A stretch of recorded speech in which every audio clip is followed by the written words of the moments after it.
Matrix यानी कि आव्यूह। यह टॉपिक बोर्ड में 4 नंबर का है। एक प्रश्न 1 नंबर का आएगा और एक प्रश्न 3 नंबर का आएगा। मैट्रिक्स का मतलब होता है किसी समूह को, नंबरों के समूह को पंक्तियों और स्तंभों के रूप में व्यवस्थित करना। केवल व्यवस्थित करना, उसको हल करना मैट्रिक्स में नहीं आता है। मैट्रिक्स को निम्न 3 प्रकार से लिखते हैं, जिनमें सबसे ज्यादा इसका चलन होता है।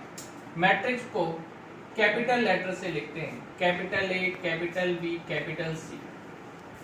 इससे निरूपित किया जाता है, जबकि इसके अंदर जो अवयव लिखते हैं उनको स्मॉल लेटर्स, स्मॉल ए, स्मॉल बी, स्मॉल सी इत्यादि से लिखा जाता है। इस प्रकार यानी पंक्तियों में लिखते हैं, उन्हें R1, R2, R3 इत्यादि से निरूपित किया जाता है। जबकि जो इस प्रकार से लिखते हैं यानी स्तंभों में लिखते हैं, उनको कॉलम्स बोलते हैं, जिनको C1, C2 और C3 से डिनोट किया जाता है। पंक्तियों को R1, R2, R3 से और स्तंभों को C1, C2 और C3 से लिखा जाता है। आव्यूह की कोटि। आव्यूह की कोटि का मतलब होता है इस आव्यूह के अंदर कितनी पंक्तियां और कितने स्तंभ लिखे हुए हैं। अगर किसी मैट्रिक्स के अंदर इस प्रकार से लिखा हुआ है, इसमें कितनी पंक्तियां हैं? 3, R1, R2, R3। स्तंभ C1, C2, C3, C4। आता 3 पंक्तियां और 4 स्तंभ है, तो इसकी कोटि हुई 3/4।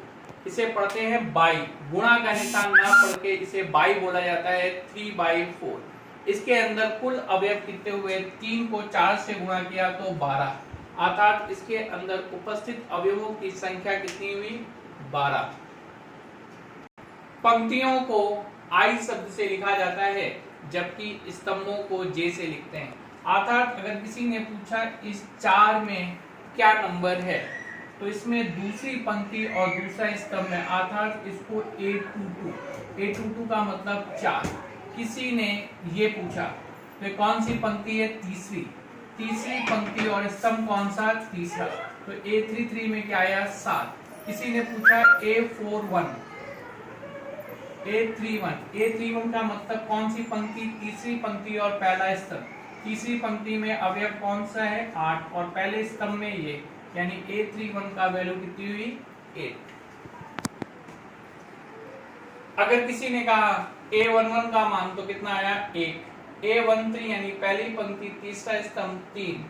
A44 चौथी पंक्ति चौथा स्तंभ यानी 2। A12 यानी पहली पंक्ति दूसरा स्तंभ 2।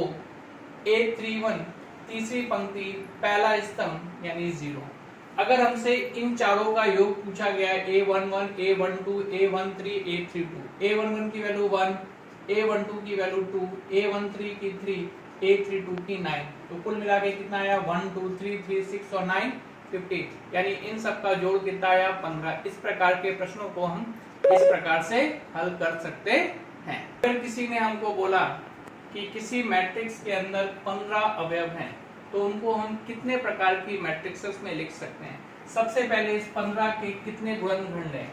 ये 15 1 से भाग होता है, 3 से भाग होता है, 5 से होता है और खुद 15 से होता है।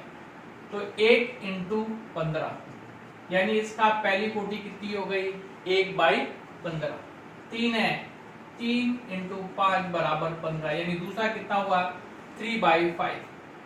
5 × 3 15, 15 × 1 15। यानी इनकी कोटियां क्या क्या संभव कोटियां हैं? ये 4, 1/15, 3/5, 5/3 और 15/1। मान लीजिए किसी ने कहा कि किसी आव्यूह के अंदर 24 अवयव है, तो इसकी संभव कोटियां क्या क्या हैं? 1/24, 2/12, 3/8, 4/6, 6/4, 8/3, 12/2 और 24/1। इतने प्रकार से इन 24 अवयवों को विभिन्न मैट्रिक्स के अंदर लिख सकते हैं। पंक्तियों को I शब्द से लिखा जाता है जबकि स्तंभों को J शब्द से लिखते हैं। किसी ने पूछा ये क्या है, तो देखते हैं ये पहले पंक्तियां आती, बाद में स्तंभ पे कौन सी पंक्ति है, दूसरी पंक्ति, और स्तंभ में कौन सा है, दूसरा। तो A22, इस 2 का मतलब I से है और इसका मतलब J से है। ये कितना आया, 5। A32, यानी सबसे पहले मुझे तीसरी पंक्ति कौन सी, ये वाली, और दूसरा स्तंभ कौन सा, ये वाला। तो कौन सा अवयव आया, 3। तो A32 का मतलब कितना हुआ, 3। तो A22 की वैल्यू 5 और A32 की वैल्यू 3। बोर्ड में मुख्यतः 1 नंबर का प्रश्न पूछा जाता है जिसमें हम मैट्रिक्स को बनाते हैं। किसी ने कहा कि एक मैट्रिक्स A है जो 3/2 की है, जहां पर Aij I प्लस J है। तो सबसे पहले A मैट्रिक्स यानी इसमें 3 पंक्तियां हैं और 2 स्तंभ हैं। तो मैंने लिख लिया A11, A12, A21, A22, A31, A32, यानी 3 पंक्तियां और 2 स्तंभ। अब I का मतलब होता है पंक्ति और J का मतलब होता है स्तंभ, यानी अब मुझे इनके नंबर्स लिखने हैं। यहाँ पे I की वैल्यू कितनी है, 1, और J की वैल्यू भी कितनी है, 1। तो 1 प्लस 1 कितना हुआ, 2। I प्लस J है 1, 2। I का मतलब 1 और J का मतलब 2। तो 1 प्लस 2 यानी 3। 2, 1, 2, J 1 यानी 3। 2, 2, I की वैल्यू 2, J की वैल्यू 2, यानी एडिशन कितना, 4। 3, 1, 3 प्लस 1 4, 3 प्लस 2 5।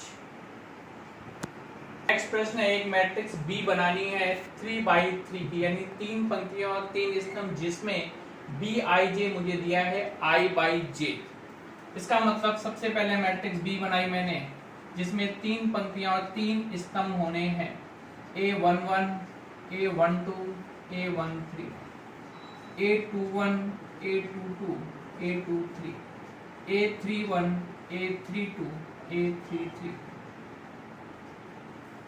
I/J, I का मतलब 1 और J का मतलब भी 1, तो 1/1 यानी 1। I का मतलब 1, J का मतलब 2 यानी हाफ। I का मतलब 1 और J का मतलब 3, तो 1/3। 2 और 1 यानी 2, 2/2 यानी 1, 2/3, 3/1 3, 3/2 और 3/3 1। इस प्रकार से ये मैट्रिक्स B बन गई। अगला प्रश्न है, एक मैट्रिक्स B है 3/3 की, जहां पर Bij half mod 2i plus 3j। Mod का मतलब इसके अंदर जो भी हल होकर के आएगा वो पॉजिटिव आएगा। इसके बाहर हाफ लिखा हुआ है इसलिए मैं बाहर हाफ लिख सकता हूं। अब मैट्रिक्स का बनाना है। I का मतलब यहाँ 1 और J का मतलब भी 1, तो 2 × 1 2 प्लस 3 × 1 3, तो 2 प्लस 3 5, 1 2, 2 × 1 2, 3 × 2 6, 6 प्लस 2 8, 1 3, 2 × 1 2, 3 × 3 9, और 9 और 2 11। इसी प्रकार से अन्य को हम लिख सकते हैं। अब ये 3 क्वेश्चन आपके होमवर्क है। एक B मैट्रिक्स है 3/3 की, जहां पर Bij ये दिया हुआ है, Aij ये दिया हुआ है और Cij ये दिया हुआ है। ये 3 प्रश्न आपके होमवर्क के रूप में हैं जो आपको करके लेकर आने हैं।